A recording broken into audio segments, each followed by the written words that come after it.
Nabi suka sebut bismillah. Tak syarat bismillahirrahmanirrahim. Antara yang Nabi sebut dalam setiap tindak tanduk dia adalah bismillah. Kalau tuan-tuan berasa berat kan, nak buka pintu bismillah, nak pakai baju bismillah, nak gosok gigi kalau belayak, dalam belayak lah bismillah.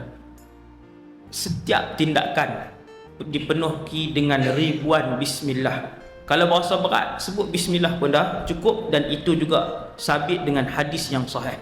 Nabi suka sebut dengan nama Allah, kemudian baru Nabi mula. Bahkan bila nak sembang dengan sahabat pun, sahabat dengar Nabi mula bismillah, baru Nabi tanya, sembang habis. Kemudian mulut Nabi antaranya, Nabi suka memuji Allah. Apa sahaja nikmat, boleh naik kenderaan, nikmat ada jam, balik tengok di rumah ada anak-anak, pi di dapur buka peti ais tengok ada makanan, masuk dalam bilik, petik lampu, suis kipas ada, suis lampu ada, sebut alhamdulillah. Itu sifat Rasulullah. Banyak menyebut dan menghargai nikmat Allah, walaupun nikmat itu yang paling kecil hak Nabi dapat.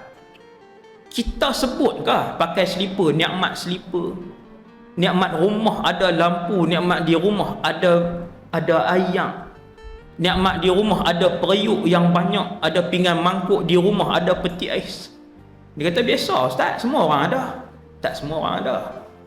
Tak semua orang ada benda tu, tuan-tuan. Sebab tu kena pi ziarah sekali-sekala orang yang tak ada nikmat yang macam kita.